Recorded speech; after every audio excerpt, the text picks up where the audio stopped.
Footpath ತೆರವಿಗೆ ಸ್ವಪಕ್ಷದಿಂದಲೇ ವಿರೋಧ ಹೆಚ್ಚಾಗ್ತಾ ಇದೆ.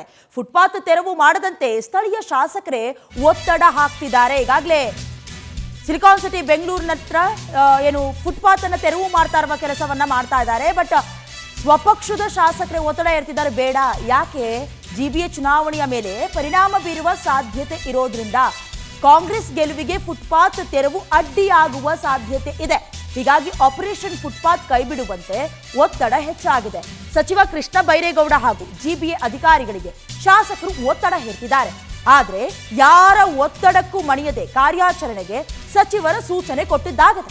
ಪವರ್ ಟಿವಿಗೆ ಜಿಬಿಎ ಉನ್ನತ ಮೂಲಗಳಿಂದ ಮಾಹಿತಿ ಸಿಕ್ಕಿರೋದು. ಈಗಾಗಲೇ ಸುಮಾರು 15,000 ಕಿಲೋಮೀಟರ್ಗಳಷ್ಟು ಫುಟ್ಪಾತ್ ತೆರವು ಮಾಡೋದಕ್ಕೆ ಜಿಬಿಎ ಮುಂದಾಗಿರೋದು. ಕೃಷ್ಣ ಬೈರೇಗೌಡರು ನಗರಾಭಿವೃದ್ಧಿ ಸಚಿವರು ಯಾವಾಗ ಸೂಚನೆಯನ್ನ ಕೊಟ್ಟ ನಂತರದಲ್ಲಿ ಹಗಲು ರಾತ್ರಿ ಅನ್ನದೆ ಫುಟ್ಪಾತ್ ಅನ್ನು ತೆರವುಗೊಳಿಸಿ ವೈಟ್ ಲೈನ್ ಹಾಕೋದ್ರ ಮೂಲಕ ವ್ಯಾಪಾರಸ್ಥರು ಹಾಗೆ ಪಾದಾಚಾರಿಗಳ ನೆರವಿಗೆ ಕಾರಣವಾಗ್ತಾ ಇರೋದು. ಸುಮಾರು 70 ಕೋಟಿ ರೂಪಾಯಿ ಅನುದಾನವನ್ನ ಇದೇ ವಿಚಾರಕ್ಕೆ ಬಿಡುಗಡೆ ಮಾಡಿರೋದು.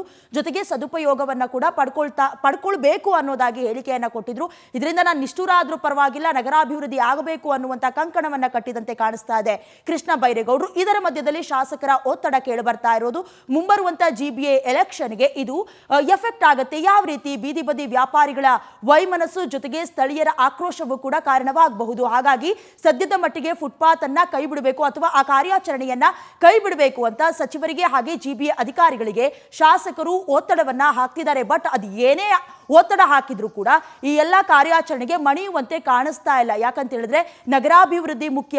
ಆಗ್ತಾ ಇರುವಂತ ಆಕ್ಸಿಡೆಂಟ್ ಅನ್ನ ತಪ್ಪಿಸೋದಕ್ಕೆ ಜೊತೆಗೆ ಅಲ್ಲಿರುವಂತ ಟ್ರಾಫಿಕ್ ಅನ್ನ ತಪ್ಪಿಸೋದಕ್ಕೆ ಇದೆಲ್ಲವೂ ಕೂಡ ಸಹಕಾರಿ ಆಗತ್ತೆ ಅಂತ ಒತ್ತುವರಿ ಕಾರ್ಯವನ್ನ ಮಾಡೋದಕ್ಕೆ ಮುಂದಾಗ್ತಾ ಇದೆ. ಅಟ್ಲೀಸ್ಟ್ ಮುಂದಿನ ದಿನದಲ್ಲಾದ್ರೂ ಎಚ್ಚೆತ್ತುಕೊಂಡು ಎಲೆಕ್ಷನ್ ನಿಟ್ಟಿನಲ್ಲಿ ಕೈ ಬಿಡ್ತಾರಾ ಅಥವಾ ನಗರಾಭಿವೃದ್ಧಿಯನ್ನ ಮಾಡುವಂತ ನಿಟ್ಟಿನಲ್ಲಿ ಫುಟ್ಪಾತ್ ಒತ್ತುವರಿಯನ್ನ ಮಾಡ್ತಾರಾ, ಎಲ್ಲವನ್ನ ಕಾದು ನೋಡಬೇಕು.